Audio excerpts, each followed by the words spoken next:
చాలా రోజుల తర్వాత జగన్మోహన్ రెడ్డి నిన్న కార్యకర్తలతోనూ నాయకులతోనైతే మాట్లాడటం జరిగింది. అయితే పాపం ఎప్పటి వరకు జగన్మోహన్ రెడ్డి తమకు అందుబాటులో లేడు, అయితే బెంగళూరు పారిపోతున్నాడు లేదా విదేశాలకు పారిపోతున్నాడని సొంత పార్టీ నేతలు అనుకుంటున్నారని తెలిసిందో ఏమో తెలియదు, కానీ వాళ్ళని ఉత్సాహపరచడానికి జగనన్న 2.0 తనను తాను 2.0గా పరిచయం చేసుకున్నాడు.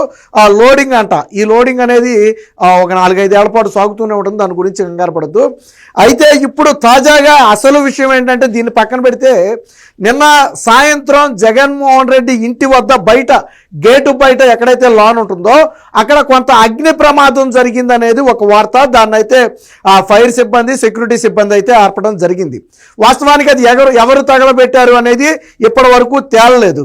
అయితే తెలుగుదేశం పార్టీనే ఇది చేయించింది, జగన్మోహన్ రెడ్డికి భద్రత లేదని సాక్షిలో విష ప్రచారం మొదలుపెట్టారు. జగనన్నకు లోపించిన భద్రత, కూటమి ప్రభుత్వంలో భద్రతా వైఫల్యం, టీడీపీ రౌడీ మూకలే ఈ దుర్ఘటనకు పాల్పడి ఉంటాయి అని రకరకాలుగా సోషల్ మీడియాలో, వైసీపీ సోషల్ మీడియాలో ఇష్టం వచ్చినట్టు ప్రచారం చేసుకుంటున్నారు. ఎందుకు గుమ్మడికాయల దొంగ ఎవరంటే భుజాలు తడుముకున్నట్టుగా అసలు అంటించిన వాడిని శిక్షించాలనడంలో తప్పులేదు. జగన్మోహన్ రెడ్డి ఇంటి దగ్గర ఫైర్ పెట్టిన వాడిని శిక్షించాలంటంలో ఎటువంటి తప్పు లేదు. పార్టీలకు అతీతంగా, రాజకీయాలకు అతీతంగా శిక్షించాలా. మీరు అడగాల్సింది ఏంటి? ఆ విషయం కదా. ఎవరైతే ఈ ఘటనకు పాల్పడ్డారో వాళ్ళ మీద చర్యలు తీసుకోండి అని అడగొచ్చు, తప్పులేదు. కానీ చర్యలు తీసుకోమని అడగట్లా. ఇదంతా తెలుగుదేశం పార్టీనే చేసిందని చెప్తున్నారు. ఎందుకు వీళ్ళు ఎంతగా భుజాలు తడుముకుంటున్నారు అంటే, ఇప్పుడు దీని వెనక అసలు కుట్ర కోణం ఒకటి బయటపడే అవకాశం ఉంది. ఏంటంటే, జగన్మోహన్ రెడ్డి మీద నిన్న లిక్కర్ స్కామ్కు సంబంధించి ఒక స్పెషల్ ఇన్వెస్టిగేషన్ టీంని రాష్ట్ర ప్రభుత్వం ఏర్పాటు చేసింది. విజయవాడ కమిషనర్గా ఉన్నటువంటి రాజశేఖర్ బాబురావు ఎవరిలో దానికి హెడ్గా కూడా నియమించింది. ఎస్పీ సుబ్బారాయుడును కూడా అందులో టాస్క్ ఫోర్స్లో ఒక భాగంగా నియమించింది. స్టేట్ మొత్తంలో ఎక్కడికైనా వెళ్ళి సోదాలు చేయొచ్చు, ఎవరినైనా విచారించి అరెస్ట్ చేయొచ్చు అని చెప్పి ఫుల్ పవర్స్ నిన్న సిట్కి ఇవ్వడం జరిగింది. సో ప్రతి 15 రోజులకు ఒకసారి డీజీపీకి వాళ్ళు ఇది కూడా రిపోర్ట్ కూడా ఇవ్వాలి. ఎప్పుడైతే నిన్న సిట్ ఏర్పాటు అయిందో లిక్కర్ స్కామ్కు సంబంధించి, ఇప్పుడు ఫైర్ యాక్సిడెంట్ జరగటం వెనక ఒక అనుమానం ఉంది. ఈ లిక్కర్ స్కామ్కు సంబంధించిన డాక్యుమెంట్స్ అన్ని కూడా అందులో పెట్టి తగలబెట్టేశారా? ఏమో అవుననే సమాధానం వస్తుంది. ఎందుకంటే వాటిని ఎటు బయటికి తీసుకెళ్లి తగలబెట్టలేరు. గతంలో 2-3 చోట్ల జరిగినటువంటి ఫైర్ యాక్సిడెంట్లు వెనక కీలక ఫైల్స్ తగలబడిపోయాయి. అప్పుడే వీళ్ళ బండారం బయటపడింది. మీకు గుర్తుందో లేదో, కూటమి ప్రభుత్వం గెలిచి చంద్రబాబు గారి ప్రమాణ స్వీకారం చేయకముందు 1-2 ఫైర్ యాక్సిడెంట్లు జరిగాయి. Even Madanapalle sub collector office కూడా ఫైర్ యాక్సిడెంటే. ఆ తర్వాత ఏం జరిగింది, ఆయన సీఎంగా ప్రమాణ స్వీకారం చేసిన తర్వాత కూడా 1-2 చోట్ల ఫైర్ యాక్సిడెంట్లు జరిగాయి. కొన్ని చోట్లేమో బయట తీసుకెళ్లి కాగితాలు తగలబెట్టేశారు. గతంలో చంద్రబాబు గారి మీద తప్పుడు కేసు పెట్టినటువంటి కొల్లూరు రఘురామిరెడ్డి, ఎవరైతే ఎస్పీ స్థాయి అధికారి ఉన్నాడో, ఐపీఎస్ ఉన్నాడో, ఆయన ఆ ఆఫీసులోనే, సిఐడి ఆఫీసులోనే కొన్ని ఫైల్స్ తగలబెట్టాడు. అప్పుడు కూడా పెద్ద రాద్ధాంతమైంది. సో ఇది వైసీపీకి వెనతో పెట్టిన విద్య. ఇప్పుడు జగన్మోహన్ రెడ్డి ఇంటి దగ్గర కూడా ఫైర్ యాక్సిడెంట్ అది ఎవరో పెట్టింది కాదు. అక్కడ జగన్మోహన్ రెడ్డి లిక్కర్ స్కామ్కు సంబంధించి ఈ ఫైల్స్ అన్ని తగలబెట్టడం కోసం చేసిన ఫైర్ యాక్సిడెంటే తప్ప ఇందులో ఎటువంటి దుండగుల పని లేదు అనేది ఇప్పుడు తెలుగుదేశం పార్టీ వాదన. దీన్ని కాదు అని కొట్టి పడేయలేం. ఎందుకనంటే జగన్మోహన్ రెడ్డి ఇంటి చుట్టూ సీసీ కెమెరాలు ఉంటాయి. మనకు తెలుసు కదా జగన్మోహన్ రెడ్డి ఎంత సెక్యూర్గా ఉంటాడో. మరి ఫైర్ యాక్సిడెంట్ జరిగితే దానికి కారణం ఏంటో సీసీ కెమెరాలో దొరకలేదా? ఎందుకు మీరు బయట పెట్టలేదు? ఎవరైనా అనుమానాస్పదంగా వచ్చి ఒకవేళ అక్కడ ఆగి ఏ పెట్రోల్లో పోసి తగలబెట్టి వెళితే కనీసం ఆ వెహికల్ రికార్డ్స్ అన్నా, వాడు వచ్చి తగలబెట్టిన రికార్డ్స్ అన్నా కనపడాలి కదా సీసీ కెమెరాల్లో. మరి ఎందుకు సాక్షి బయట పెట్టలేదు? ఎందుకు వైసీపీ బయట పెట్టలేదు? ఎందుకు వీళ్ళు ఘటన జరిగిన వెంటనే దీన్ని కూటమి మీద నెట్టేసే ప్రయత్నం చేశారు? కనీసం వాస్తవాలు ఏంటో తెలుసుకోండి అని కూడా అడగకుండానే, వాళ్ళని నిందితుల్ని శిక్షించండి అనకుండానే ఎందుకు ఇంత టెన్షన్ పడిపోతున్నారు అంటే అసలు కథ అదే. ఎప్పుడైతే రాష్ట్ర ప్రభుత్వం సిట్ ఏర్పాటు చేసిందో ఈ లిక్కర్ స్కామ్కు సంబంధించినటువంటి ఫైల్స్ మొత్తాన్ని కూడా దహనం చేసేశారు. లిక్కర్ స్కామ్ ఫైల్స్ అక్కడ ఎందుకు ఉంటాయని మీకు అనుమానం రావచ్చు. వాస్తవానికి గతంలో సీఎంఓగా పనిచేసింది జగన్మోహన్ రెడ్డి తాడేపల్లి ప్యాలెసే. గతంలో సీఎంఓ అంటే సెక్రటరియట్లో ఉండేది కాదు. ఇప్పుడులాగా చంద్రబాబు గారు ఉన్న సెక్రటరియట్ కాదు.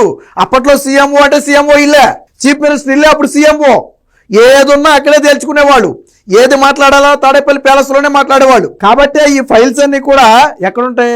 తాడేపల్లి ప్యాలెస్లో ఉంటాయి. ఎప్పటికైనా సీఎంఓలో ఉంటే రేపు ప్రభుత్వాలు మారితే ఎప్పటికైనా దొరికిపోతారు. వాళ్ళకి తెలియదా?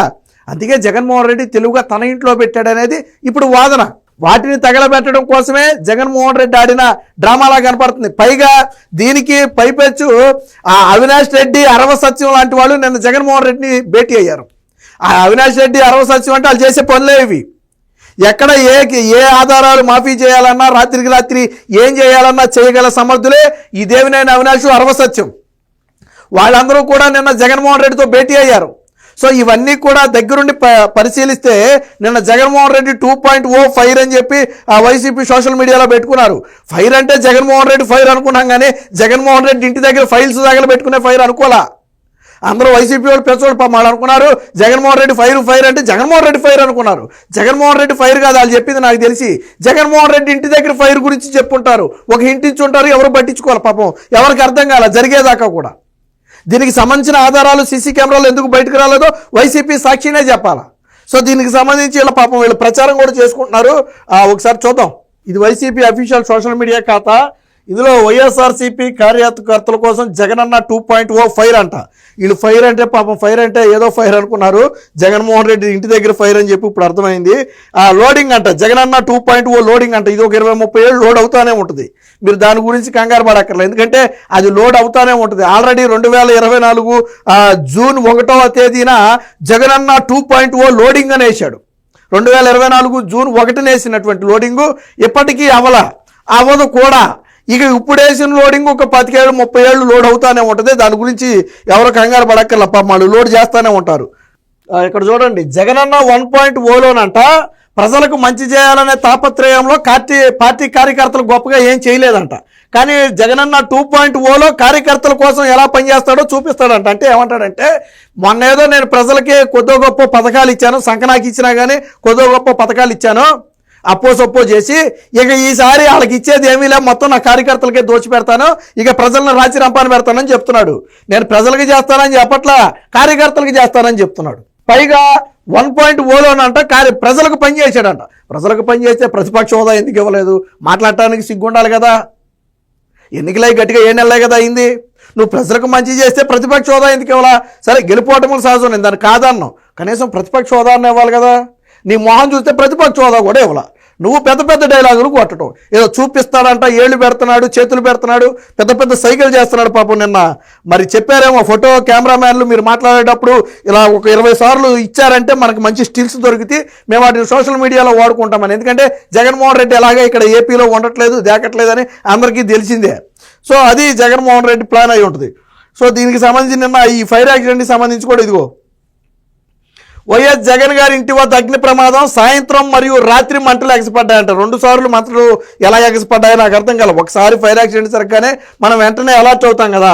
వైఎస్ జగన్ గారి భద్రతపై ప్రజలు, వైఎస్ఆర్సీపీ నాయకులు, కార్యకర్తలు ఆందోళన వ్యక్తం చేస్తున్నారు. దానికెందుకు ఆందోళన?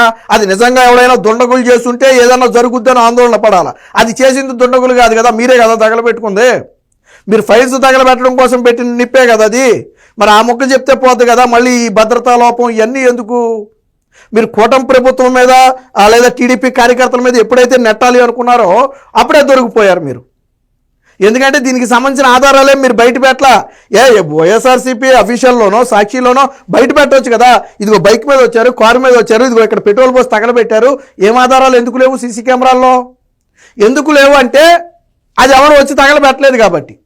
మన ఇళ్లలో ఉన్నటువంటి లిక్కర్ స్కామ్ ఫైల్ ఎప్పుడైతే నిన్న స్పెషల్ ఇన్వెస్టిగేషన్ టీంని ఏర్పాటు చేశారో, ఎప్పుడైతే అది రంగంలోకి దిగుతుందని తెలిసిందో వెంటనే జాగ్రత్త పడటం కోసం వెంటనే ఎక్కడ తగలబెట్టాలన్నా దొరికిపోతారు. దాంట్లో చిన్న మొక్క దొరికినా కానీ కూపీ లాగేస్తారు. అదే జగన్మోహన్ రెడ్డి ఇల్లు అయితే పెద్దగా అనుమానం రాదు, ఎందుకంటే సెక్యూరిటీ ఉంటుంది కాబట్టి. పైగా జగన్మోహన్ రెడ్డి కొంచెం సానుభూతి కూడా వద్దు. ఫైర్ యాక్సిడెంట్ జరిగిందంటే ఆయనకు భద్రత లేదని కొంచెం సానుభూతి కూడా తెచ్చుకోవచ్చు. రెండు కలిసి వస్తాయని పాపం అక్కడ ఫైర్ యాక్సిడెంట్లో తగలబెట్టి ఉంటారు. దీని మీద పోలీసులు కూడా పూర్తిగా ఇన్వెస్టిగేషన్ చేయాలి. ఎవరు తగలబెట్టారు, ఏమేసి తగలబెట్టారు, ఒకవేళ ఫైర్ యాక్సిడెంట్ జరిగిన తర్వాత అక్కడ ఏమేమి మిగిలిని అనేది పోలీసులు కూడా పూర్తిగా క్షుణ్ణంగా చేయాలి. ఈ వైసీపీ చేసే తప్పుడు ప్రచారాన్ని తిప్పికొట్టాల్సిన బాధ్యత కూడా పోలీసుల మీదే ఉంది. ఎందుకంటే ఇది పోలీసుల భద్రతా వైఫల్యం అని చెప్పి కూటమి ప్రభుత్వం మీద నెట్టడమే కాకుండా పోలీసులు కూడా అబాసుపాలు చేసే ప్రయత్నం. ఇంటి చుట్టూ మొలకం చేసుకున్నాడు, ఇంటి చుట్టూ వందలాది సీసీ కెమెరాలు ఉన్నాయి. ఆ ప్రైవేట్ సెక్యూరిటీ నాకు తెలిసి 200-300 మంది పైగా ఉన్నారు. దానికి ప్రభుత్వం ఇచ్చిన సెక్యూరిటీ అదనం అనుకోండి. ఇంతమంది ఉంటే మరి ఎలా జరిగింది? జగన్ ఇంటికి ఈ మూల నుంచి ఆ మూల వరకు సెక్యూరిటీ ఉంటాయి. 2 మూలలా కూడా ఆ జగన్ ఇంటికి వెళ్ళి ఆ మెయిన్ రోడ్ అంతా ఉన్న 2 మూలలా కూడా చెక్ పోస్టులు నేటికి ఉన్నాయి, స్టిల్ కొనసాగుతున్నాయి. మరి ఎలా వచ్చారు? 2 మూలల చెక్ పోస్టులు ఉంటే మధ్యదారిలో ఎలా వచ్చేసారు నాకు అర్థం కాల. సో ఇది కేవలం లిక్కర్ స్కామ్కు సంబంధించి ఆధారాలు బయటపడకుండా ఉన్న వాటిని ధ్వంసం చేయటమే.